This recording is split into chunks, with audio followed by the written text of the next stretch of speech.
Oui, bonjour à tous. Donc aujourd'hui, je voudrais qu'on parle de l'abandon de poste, qu'on revienne donc sur la définition de ce que constitue un abandon de poste, voir quelles sont les alternatives dont dispose l'employeur face à quelqu'un qui est en abandon de poste.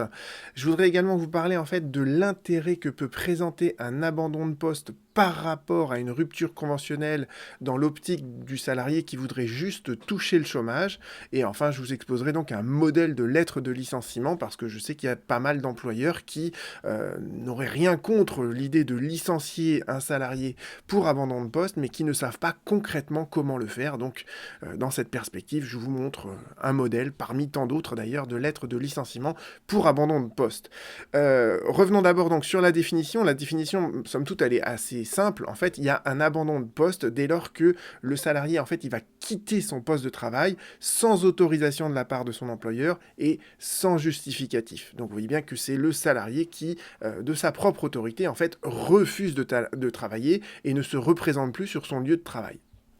Et l'employeur, en fait, il a une alternative devant lui. La première chose qu'il peut faire, c'est de suspendre en fait le paiement du salaire. Et ce mécanisme-là, il est connu en fait en droit des obligations, il est commun à tous les contrats, c'est pour ça qu'il est énoncé dans le code civil, c'est ce qu'on appelle l'exception d'inexécution, et l'idée derrière elle est très simple, ça remonte au droit latin si vous voulez tout savoir, c'est que si un co-contractant n'exécute pas ses obligations, eh bien l'autre co-contractant peut suspendre l'exécution des siennes, et c'est ce que nous dit dorénavant le code civil, d'accord, une partie peut refuser d'exécuter son obligation, alors même que celle-ci est exigible si l'autre n'exécute pas la sienne et si cette inexécution est suffisamment grave. Vous voyez bien que le salarié qui n'exécute pas sa prestation de travail, c'est suffisamment grave pour que l'employeur ne paye pas le salaire. Donc ça, c'est la première réaction que peut avoir l'employeur de suspendre le paiement du salaire. Mais aussi, il peut licencier le salarié pour faute grave. Alors j'ai fait une recherche de jurisprudence, j'ai trouvé au moins ces deux arrêts publiés au bulletin, donc des arrêts de principe où la Cour de cassation nous dit bien que l'abandon de poste ici, il était avéré et cette faute, parce que l'abandon de poste c'est fautif, ça rendait impossible la poursuite du contrat de travail, ça c'est la définition même, la définition jurisprudentielle de ce que constitue une faute grave. Et vous avez un arrêt donc de 2013 qui vous le dit encore plus clairement, d'accord, le comportement donc le fait de s'être abstenu de se présenter au travail, etc., d'avoir organisé son départ, eh bien, ça caractérise une faute grave. Donc, l'abandon de poste peut être sanctionné par un licenciement pour faute grave. Si vous allez sur servicepublic.fr, vous retrouverez la confirmation de tout ce que je vous dis. On vous dit bien que dans le cadre d'un abandon de poste, en fait, l'employeur, il n'a pas l'obligation de licencier. Il peut très bien, d'ailleurs, se contenter de manière indéfinie de suspendre le versement du salaire sans licencier le salarié. Il peut aussi opter pour une sanction qui est moindre, un avertissement, voyez, ou simplement un licenciement pour une cause réelle et sérieuse. Dans ces cas-là, il devra payer les indemnités de licenciement, mais il peut aller jusqu'au licenciement pour faute grave. Pourquoi ? Parce que il y a une désorganisation de l'entreprise ou un acte d'insubordination de la part du salarié qui a refusé de reprendre son travail et qui l'a abandonné. Et vous voyez qu'il y a une autre fiche de servicepublic.fr qui vous dit la même chose. La faute grave, elle peut être constituée par quoi ? Par justement des absences injustifiées ou un abandon de poste.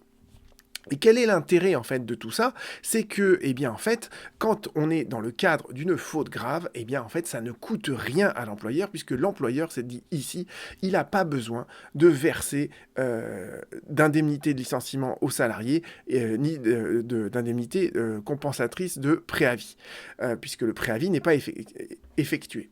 Et ça m'amène maintenant à vous parler justement de l'intérêt qu'il peut y avoir à faire un abandon de poste plutôt qu'une rupture conventionnelle. Et la situation très fréquente que je vois, c'est en fait la situation du salarié qui veut à tout prix toucher le chômage.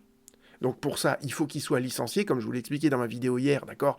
Pour pouvoir toucher le chômage, il faut qu'il y ait une rupture involontaire du contrat de travail, donc un licenciement, ou bien une rupture conventionnelle. D'accord, donc le salarié, il veut à tout prix toucher le chômage, et il a devant lui donc ces deux possibilités, soit se faire licencier pour une faute grave qui est bidon, mais qu'il accepte, soit solliciter une rupture conventionnelle.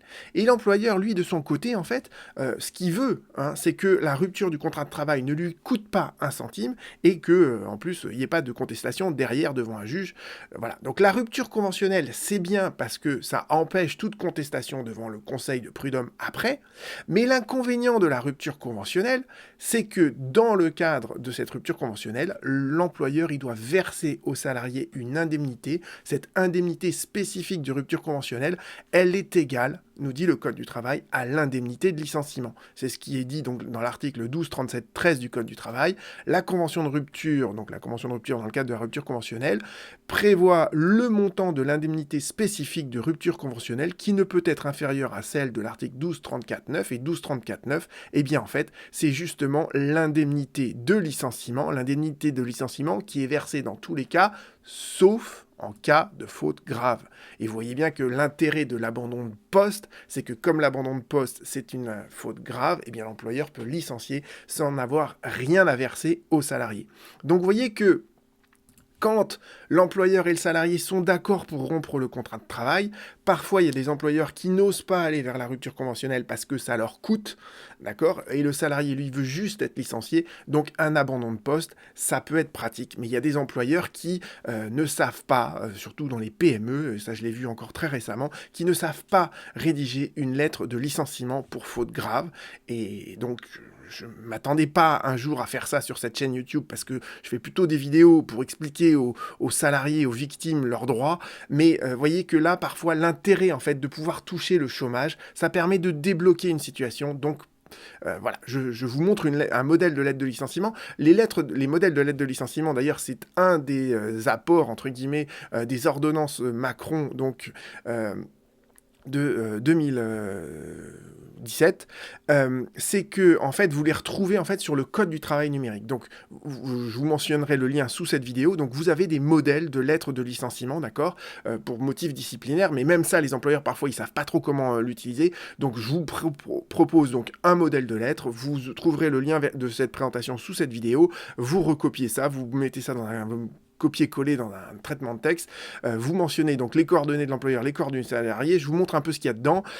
Très important, la lettre de licenciement, elle est envoyée en recommandé avec accusé de réception. D'accord. Vous mentionnez bien que c'est un licenciement pour faute grave.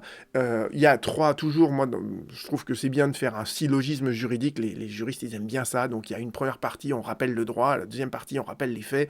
Et après, on tire une conclusion de tout ça. Donc, le droit, vous le connaissez maintenant aussi bien que moi, puisque j'ai repris la définition en fait de l'abandon de poste telle qu'elle apparaît sur servicepublic.fr, comme je vous l'ai mentionné juste au-dessus. Vous retrouvez les deux arrêts de la Cour de cassation que je vous ai mentionnés qui disent bien que, effectivement, l'abandon de poste, c'est une faute grave.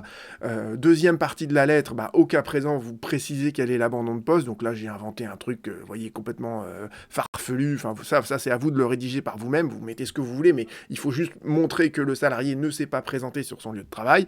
Et à la fin, vous dites, ces circonstances caractérise un abandon de poste, ça caractérise une faute grave, donc compte tenu de la gravité des faits qui vous sont reprochés, vous ne pouvez plus rester dans l'entreprise, vous êtes licencié immédiatement, vous êtes licencié sans indemnité de préavis ni d'indemnité de licenciement, vous pouvez demander, ça, je vous referai un cours sur la procédure de licenciement si vous voulez, mais dorénavant en fait le salarié peut demander la précision des motifs qui sont énoncés dans la lettre de licenciement. Il a 15 jours pour le faire. Et après, voilà, vous mettez juste, vous mettez à la disposition du salarié les documents de fin de contrat, le certificat de travail, le reçu pour solde de tout compte et l'attestation Pôle emploi. Et voilà, votre lettre de licenciement, elle est là.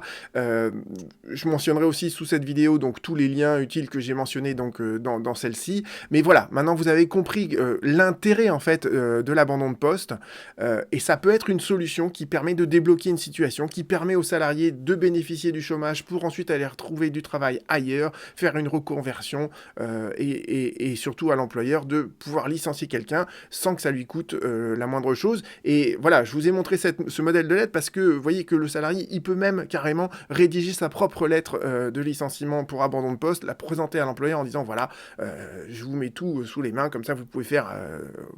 on peut enfin se quitter, entre guillemets, en bons termes sur un abandon de poste qui est complètement bidon, mais au moins qui débloque une situation. Donc l'objectif de cette vidéo, c'était justement de vous expliquer ça, de comment on peut débloquer une situation, surtout que je crois qu'avec le pass sanitaire, le pass vaccinal, il y a beaucoup de gens qui voudraient faire un abandon de poste, il y a beaucoup d'employeurs qui n'osent pas licencier pour abandon de poste, donc allez-y, si ça peut vous aider, allez-y. À bientôt.